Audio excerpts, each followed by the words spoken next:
Hello and welcome to another tutorial video. This time we're going to do a walkthrough of the Black Cat and Spider-Man image that you've probably seen online and you can see on your screens now. So this is the final image, but it started off life like this. Taken on the floor of the MCM Expo. The cosplayers here are Tabitha, Lyons and Spider Trooper. And this was a pose that was inspired by an artwork which we really liked. Was one of a series of photos we took, and there will be more released in due course. So it's always important to plan your images and have a good idea of what it is you want to do with an image.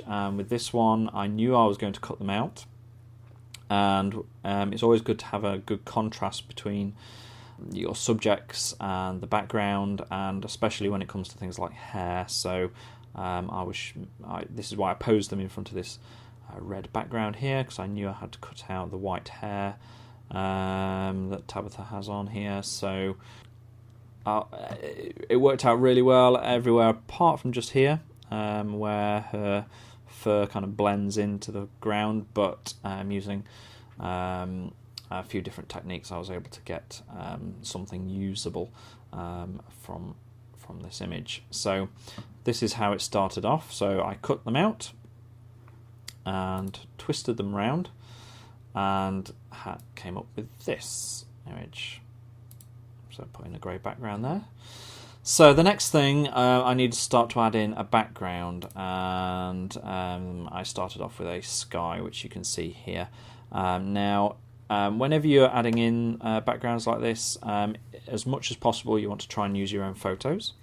If you can't use your own photos, or you don't have something suitable, then the next best thing is stock images. For instance, I needed a New York background. I don't have a photo of New York, so I hunted around for stock images to do this image.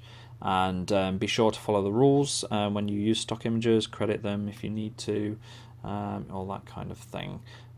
So I had a nice dark sky to start with, and then added in the New York buildings here, using a mask just over here, where you can see, if I just solo that, you can see that's the mask, and it just blends in the buildings there with the sky.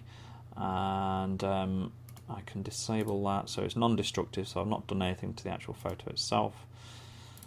So it just blends it in nicely. Add in a bit of darkness down here, and then the building in the background, which they're stuck to. And then the next thing is I start to add in the reflections, because they're on glass here, so they need to have a reflection. So I start off by taking their layer, flipping it, and I put it onto multiply at 41% opacity, and that created a nice reflection apart from these hands here, because when you flip it, their hands actually come to here. So I took those off and needed to create a reflection that matched. So I started off with Tabitha, and I believe I took her hand from here and put it into place just there. That's on multiply at 62% opacity, and then the same with Spidey's. I took part of this arm and put it behind him just here, and that created a suitable reflection. And then I just dodged in, burnt in some shadows here. Also along them, because they're going to cast a shadow on the window as well as the reflections, so it's important to have a shadow underneath them. It helps them to connect with the building there. Then darken down the background a little bit just there, lighten up the sky a little bit and a little bit more, and then just brought in some of the buildings behind them just there. And here we are up to their layer just there. The next thing is to add in the hair. Now naturally, because this was taken you know, this way round, her hair is going to fall down and was falling down behind her, so it doesn't look like it's falling in the right direction. So I needed to create that illusion, which I did by cutting out her hair from a different photo as a separate thing. So you can see there's her hair on its own, and then you know, blending it in with her hair as it was. And if I zoom in here, you can see not only did I just take some photos of her hair, I actually drew in some hair around here just to, you know, blend it in nicely with the background. Next thing we did was a bit of darkening up there, a bit of vignetting to focus in your attention to the two people in the middle there. Next I started doing some shading on those two themselves. So naturally the shadows from the original photo don't quite match what I was trying to do with this image, so I had to create some shadows just to make it look right.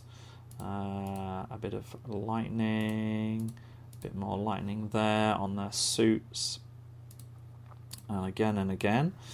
And I mean, especially with Tabitha's catsuit here, you know, I felt it was important that you could see her shape.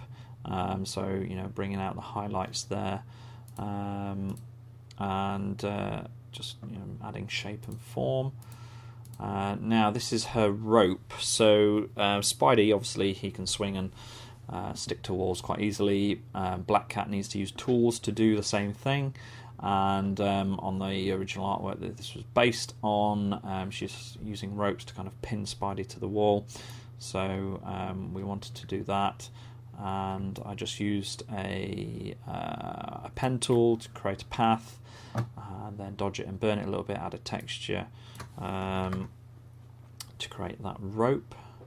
And then I desaturated a little bit because it was too bright for my tastes. I wanted it to look filmic, so by taking the colour out a little bit, it unifies the image. It makes them look a part of the photo, which is always a good thing to do.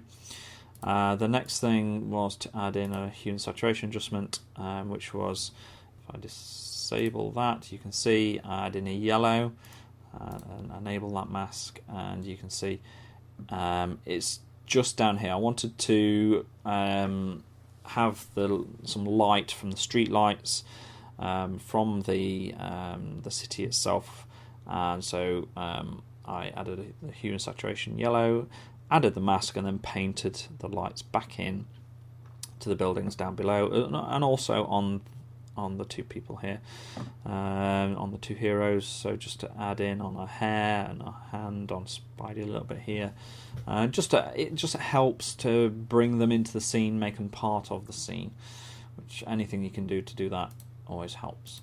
And then there's a levels adjustment there, just down there, to just bring in the city a little bit. And then finally, this is a sharpening effect, just adds a little bit of grittiness to the image, again unifies it a little bit as well, and just finishes off the image quite nicely. So that's it, that's the image, that's how it all came together. There will be more photos in the future of the Black Cat and Spider-Man set, so keep an eye out for those, and remember to subscribe to this channel for more tutorial videos in the future. Thank you very much.